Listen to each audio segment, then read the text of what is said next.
Hello, fellow educators, and welcome to today's explainer. If you're a beginning elementary teacher gearing up to tackle Earth science, you already know that trying to explain literally millions of years of complex geological processes to young learners can feel, well, like a mammoth task. But don't worry. Today, we're going to build a clear, foolproof conceptual framework of Earth's structural engine. We'll break down exactly what you need to know so you can teach these massive concepts with absolute confidence. Okay, let's dive right in. The secret to teaching planetary geology is helping kids realize that the Earth isn't just some static, boring rock floating in space, right? It's an incredibly active, highly dynamic machine. And to help your students visualize this, we're going to use the metaphor of a dual-piston engine. Picture an animated split screen in your mind, and eventually, draw this on your whiteboard. On one side, forces are constantly pushing up, building brand new land.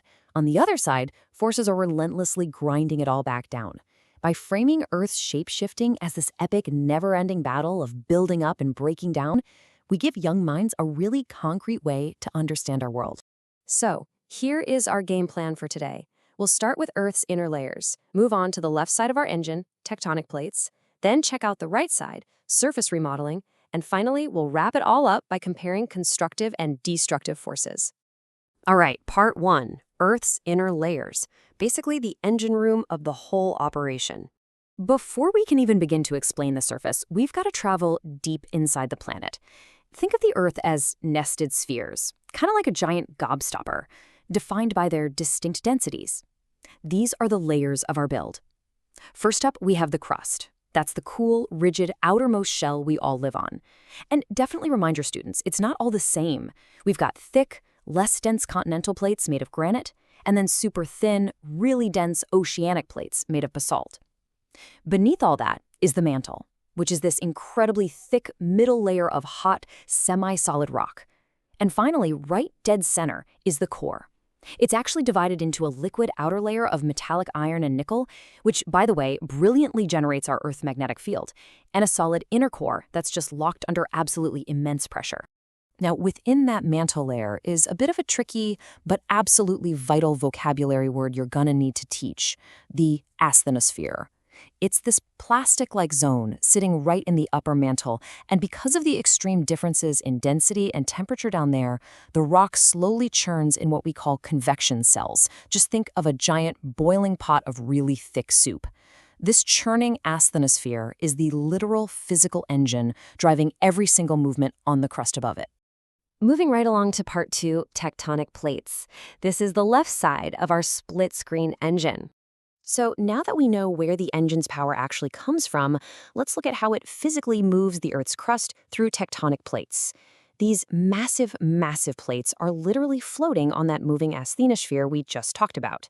And when they move, two major things happen. On one hand, we have convergent boundaries. These are driven by intense pressure and compression. The plates collide. When two continental plates buckle into each other, they push upward to form massive mountain ranges like the Himalayas, which, fun fact, are actually still growing taller every single year. On the other hand, we have divergent boundaries, and these are driven by tension. The plates pull apart. Magma rises up to fill the gap, and that creates mid-ocean ridges or huge continental rift valleys. This pulling apart is one of our primary constructive processes because it's literally building brand new crust. But hey, what goes up or comes out has got to eventually be recycled, right? So the crucial point here is understanding subduction. Subduction happens at a convergent boundary, but specifically when an oceanic plate meets a continental plate. Because that oceanic plate is so much denser, it literally sinks right beneath the continental plate and gets dragged back down into the piping hot mantle. This completely melts the rock, forming these deep-sea trenches and highly volatile volcanic mountain belts. It is the ultimate destructive recycling system for the planet's crust. The final piece of the tectonic puzzle on the left side of our screen is transform boundaries. These are driven by shearing forces, so instead of colliding head-on or pulling apart, these plates slide past one another. But it's not a smooth ride. They lock together due to intense friction. They just sit there, building up massive amounts of potential energy over years and years and years, until eventually, snap, they suddenly slip. And that sudden, violent release of kinetic energy, that's an earthquake. I guarantee you kids find this dramatic energy transfer absolutely fascinating. All right, part 3, surface remodeling. Time to check out the right side of the engine. So tectonics build the massive structures from below, but forces from above immediately take over to constantly carve and reshape that rigid crust. On the left side of our split screen, we've got tectonics, which are strictly driven by internal heat and that mantle convection. But on the right side, we have the remodeling cycle. And this is a sequence driven entirely by external forces: gravity, running water, wind, and moving ice. It's a literal constant tug of war between the internal heat building things up and the external elements wearing them right back down. This right-side remodeling happens in a super strict, three-step chronological sequence. And honestly, it's incredibly helpful to use really punchy, action-oriented verbs when teaching this to your students. Step 1 is weathering. This is the breakdown of bedrock into smaller particles or soil. Step 2 is erosion. This is the transport. It's the mechanical process where wind, water, or ice physically pull those broken particles away from their source and carry them off. And step 3 is deposition, the placement. The carrying medium finally runs out of energy, slows down, and drops its sediment load. Break it, move it, drop it. Let's zoom in a little closer on step 1, weathering, because it actually comes in two totally distinct flavors. Physical, or mechanical weathering, involves brute forces.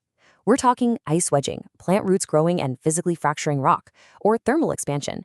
It cracks the minerals, sure, but their chemical identity stays exactly the same.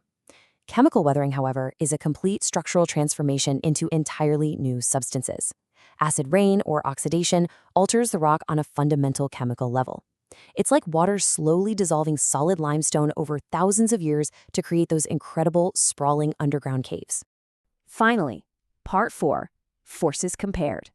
The ultimate showdown of build versus breakdown. So, how do we take all these crazy interacting forces and neatly organize them for a beginner's classroom?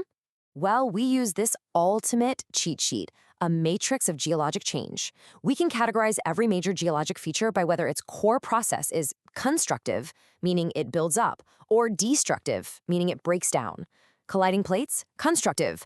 Boom, creating mountains. Subducting plates? Destructive, sinking down into trenches. And what about the remodeling side? Well, erosion by moving water is deeply destructive, heavily carving out massive features like canyons over time.